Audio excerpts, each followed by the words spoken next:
Good afternoon, everyone. My name is Brianna Ojard, and I'm your host for today's webinar, where we're going to take a look at Marketing Creatio, a solution that can be used all by itself as a standalone, something that can be integrated with other Creatio CRM modules, and also something that could be integrated with your Infor CRM system. Your host today is, or your presenter today, excuse me, is Scott Weber. And I just want to mention a couple things before I turn it over to him and we can get started. We will be recording this webinar and we will make that recording available on our website. So then if you want to review anything that we covered today or share it with a colleague, you'll be able to do so. And also feel free to use the Q&A pane and ask us any questions. We will get to those at the end of today's webinar. Other than that, I am going to turn it over to Scott so we can get started. Thank you, Bree, and welcome everyone. I appreciate your being with us to take a look at what we're pretty excited about. Constantly excited by what keeps coming from Creatio, and their marketing story is one of the most compelling I've ever seen, as far as what it's capable of and its ease of use and I'll say effectiveness at delivering on what marketing is trying to accomplish. It's just got a wealth of capabilities that I'm excited to show today. So with that said, I think I'm going to start with sharing. Oh, you have to stop your sharing. Yep, sorry, Scott. There we go. Thank you for that. Okay, so let's start with this webinar. So I think everybody on the call probably learned of this presentation by receiving an email that Brianna created using Creatio. So I thought, okay, let's use that as the example of how this happened and what kind of information we collected about this particular marketing email blast. So I'm going to be describing a lot of functionality that goes beyond just sending out an email blast. But at the end of the day, that's still what most people are interested in. And that sort of, is the blocking and tackling part of any digital marketing story, is how do I get an email out to a whole bunch of people? And so within Creatio, we have two kinds of email blasts, we'll call them. One of them is a bulk, and the other one is a trigger. So this bulk email went out and probably hit your inbox, and it looked something like this. So this template was built inside of Creatio's template designer, and there's different components.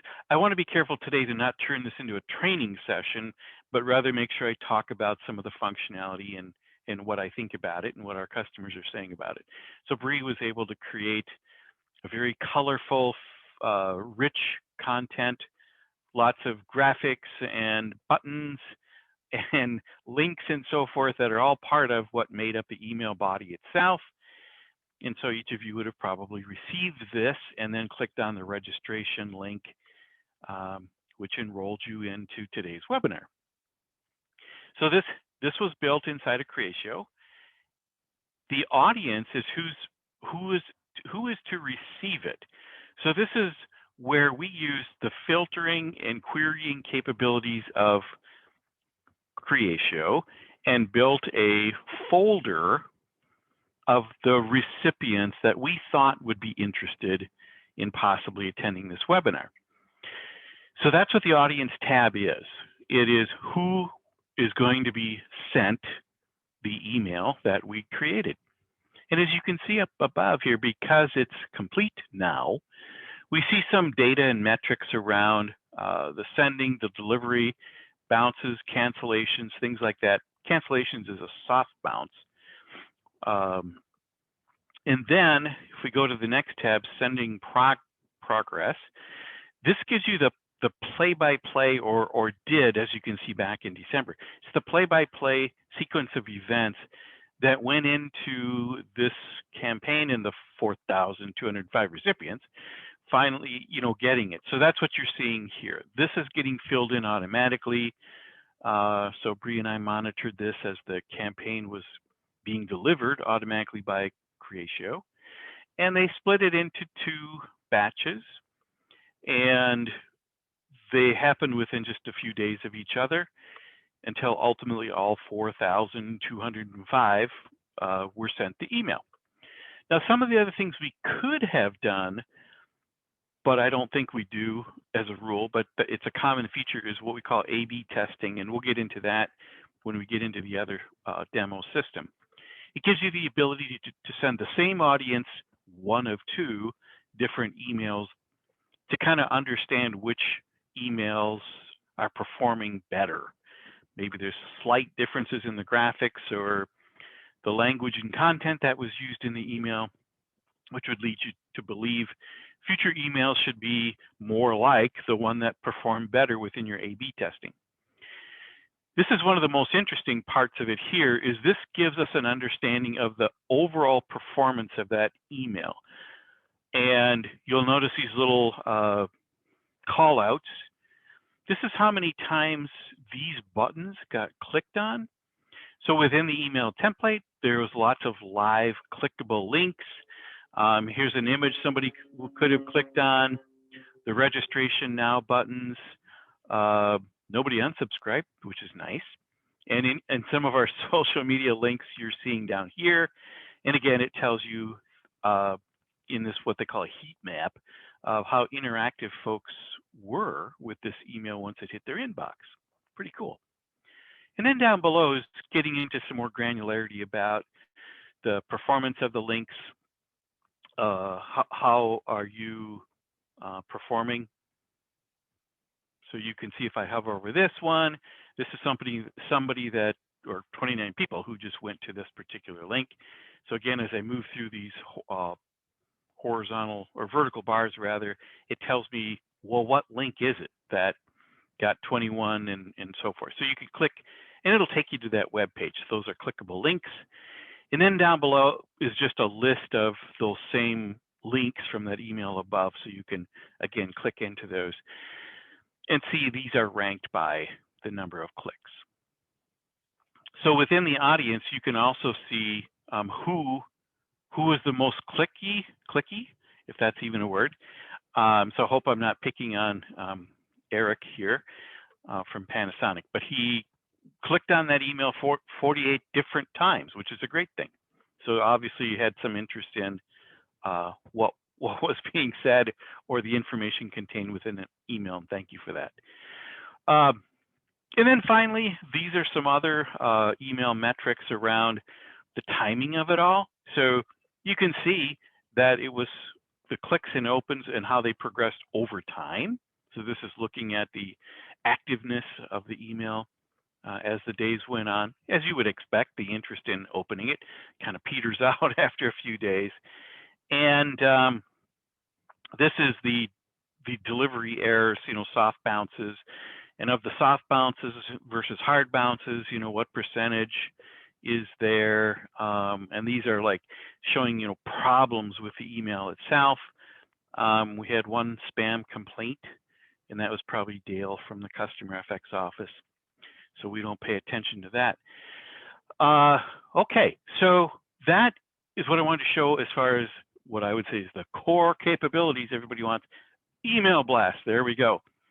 So let's get into, I'm going to stop sharing this one and get into my actual demo system and share that one with you because I have a little bit more to talk about here. Okay, so all I did today was I went into Creatio and created a trial system. So I got a 2-week trial of the latest version of the marketing version of Creatio, and it comes loaded. If you check the box, it'll come loaded with all this demo data. So if we look at emails again where we started today, there's a number of demo emails in here. You'll see some of them are triggers and some of them are bulk emails.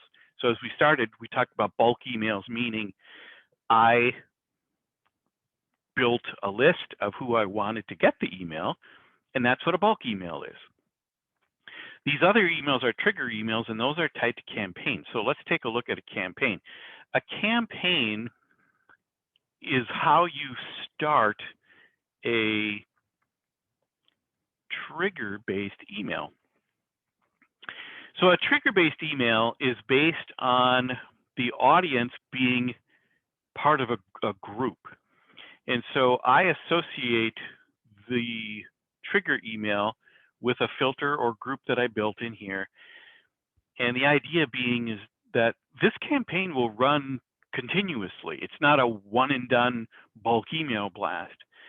In other words, Creatio's been told by designing this campaign, anytime anybody matches up or satisfies the criteria that went into the folder that I built, send them this series of emails. And there's 3 of them. So unlike a bulk email, which is just, again, a one and done send this email, this campaign consists of multiple emails over time.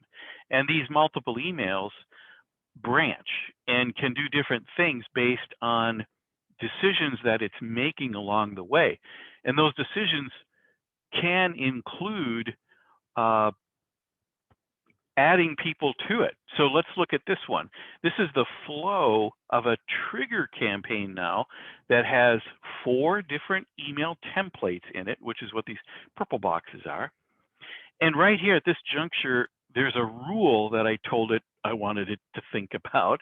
And that is, okay, if they open the email, go up and do this. If they never opened it, go down and do this. And ultimately, maybe they said, hey, unsubscribe, don't ever send me an email again. But what we're saying here, if you follow the arrows left to right, is even if they didn't open it initially, we're going to send them another email at a later date. And so we may see some parameters in here. Let's look at this one. This is where I've opened up the editor now, where I'm going to take one of these more complicated campaigns that has decisions in it. And actually, I have the ability to make edits and modifications to it by dragging these objects from the toolbar on the left somewhere into the flow of what we're seeing here. This one's a little, again, complicated. I probably could have picked a simpler one, but I wanted to give you some of the capabilities of it here.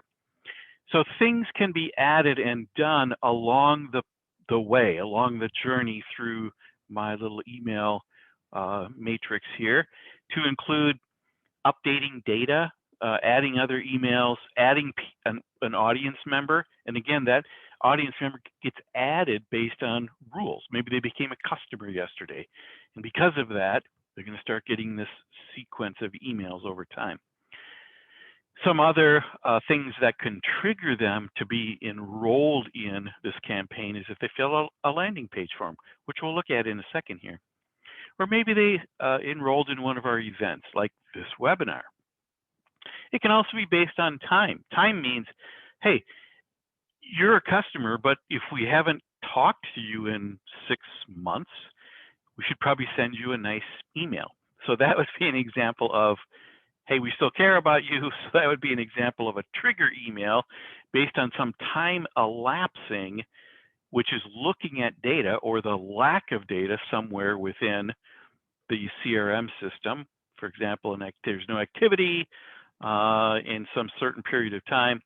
So I want that customer getting, sorry, we didn't forget about you sort of series of emails. So you get the point.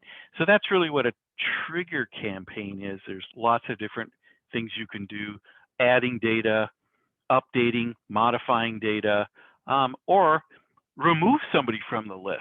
Now, the obvious one there is if they're in a campaign and they say, stop emailing me, that would be a reason to have this flow remove them from any future emails. So that's the networking day example. So that's me having shifted one of these into the editing mode by clicking this button. So on this one, this has an audience, which again is going to be based on the filter conditions that I built for getting people added and removed from the audience.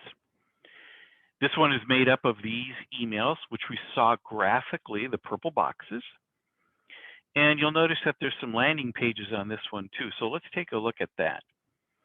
So a landing page is the other part of the Creatio digital marketing story. So far we've sort of dwelled on emails themselves.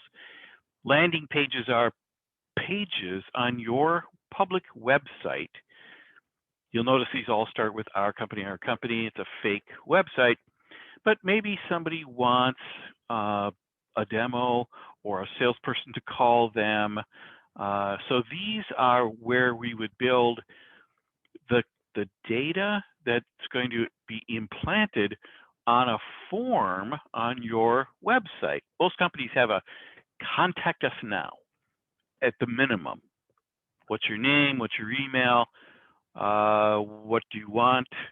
What are you interested in, kind of a thing? And then they hit the submit button. So what's happening with Creatio is this particular demo system has lots of these forms sprinkled throughout their website, and they all do different things. So this page, let's look at this one.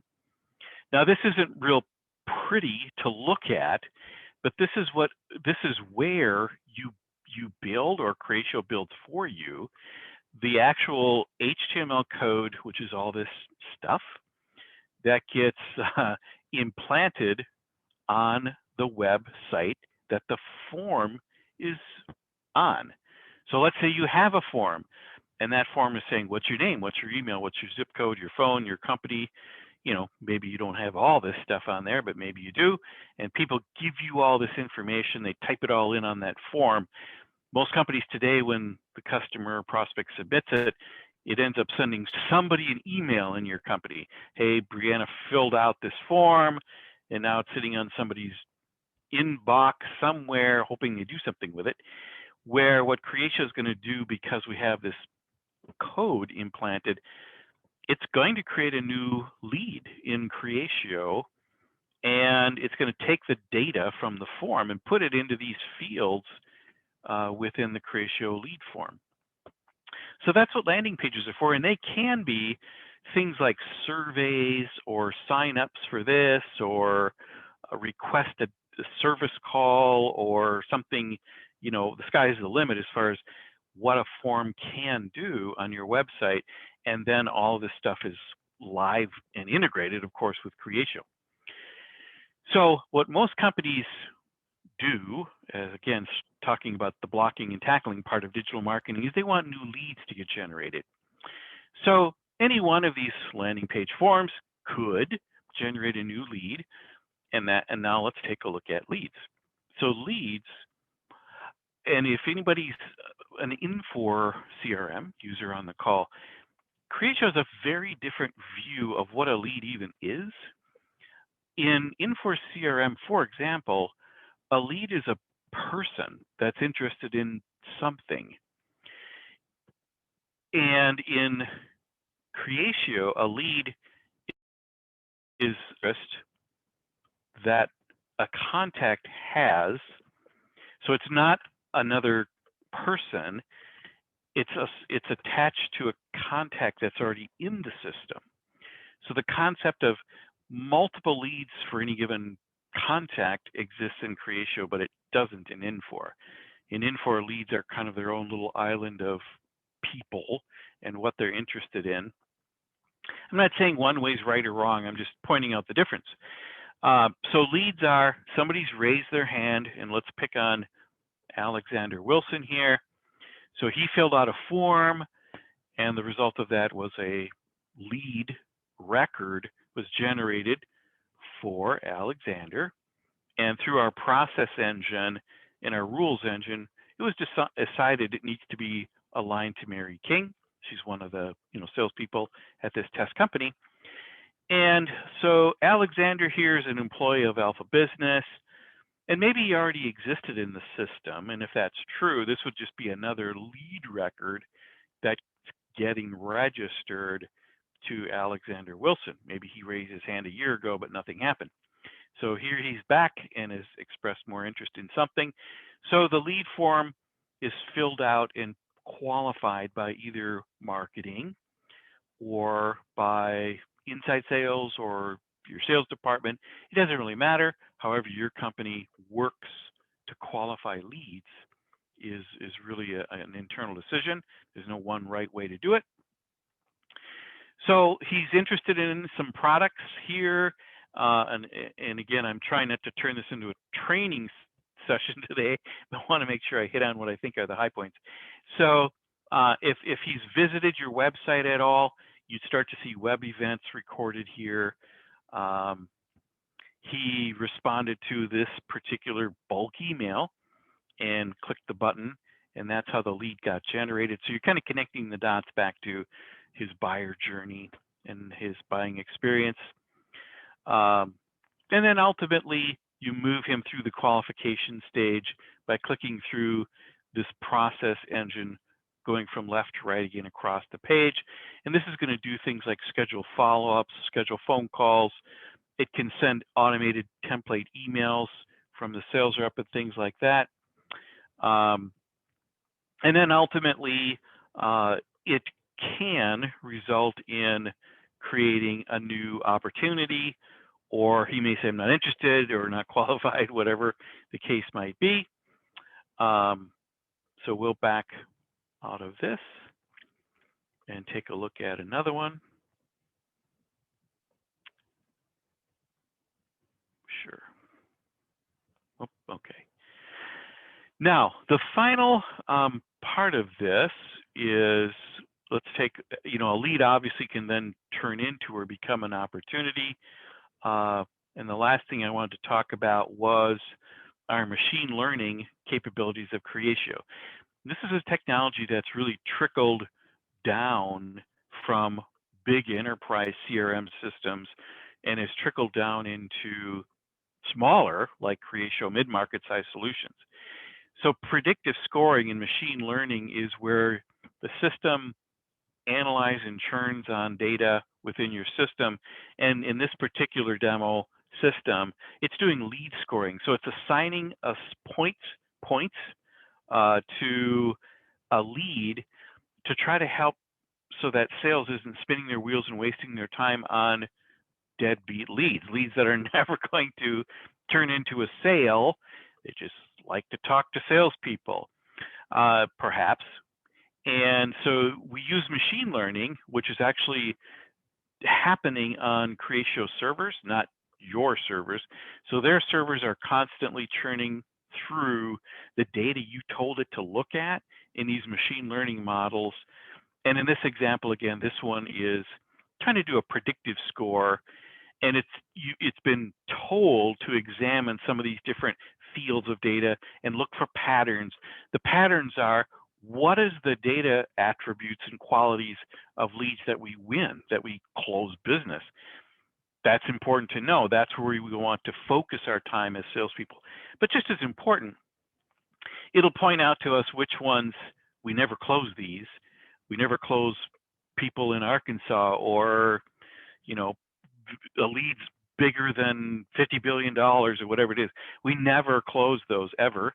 And so it will tell you in advance the likelihood of you ultimately closing and winning a particular lead.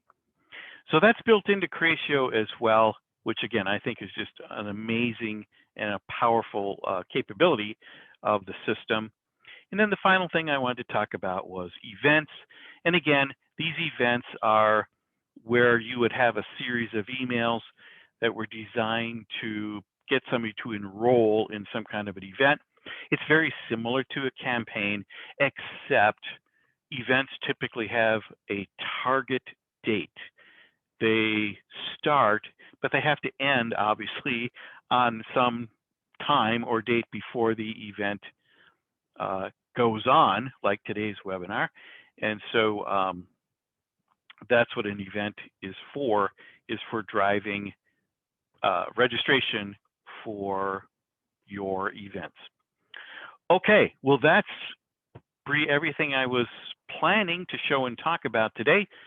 Hopefully there was some interesting and maybe some compelling stuff in here that would pique your interest. And we do, by the way, a lot of customers will buy Creatio Marketing as a marketing engine that then synchronizes with something like their Infor CRM system or whatever other CRM system they're using. because of our APIs and automation engine that's built into Creatio. It's very easy to build some pretty sophisticated integrations with some other CRM system that might not be Creatio. So anyway, that's all I had to say. Any questions, Bree, that we need to get answered? Yeah, Scott, we did have one question come up, and it is if a customer that is already a contact or lead fills out a landing page, will that update the one that already exists or create a new lead? Your choice. You tell Creatio which path you prefer. Most people would say, well, of course we don't want to create a duplicate, and that's probably the most common. But you can also tell it, I'm okay with duplicates because we have different, sales teams, and we don't want to mix one lead between one team or one office into another. That's our model. To same, lead is contact or whatever is worked on by multiple people, and we don't want to mix the data together. So that would be an example of why you would want it to go ahead and create a duplicate contact. But it's your choice. It's however you program Creatio to deal with that, which is cool. All right, anything else? No, Scott, right now that's all we have. I'd like to remind Okay, everybody that we will have this recording up most likely tomorrow. If you think of any questions, go ahead and send those to either Scott or myself. If you don't have one of our email addresses, you can just send that to info@customerfx.com or go onto our website and click the contact us page or button. Scott and I receive those emails and we'll be happy to get your question answered. absolutely. Thank you, everyone. Appreciate your time today. Hope to hear from you. Bye now. Bye.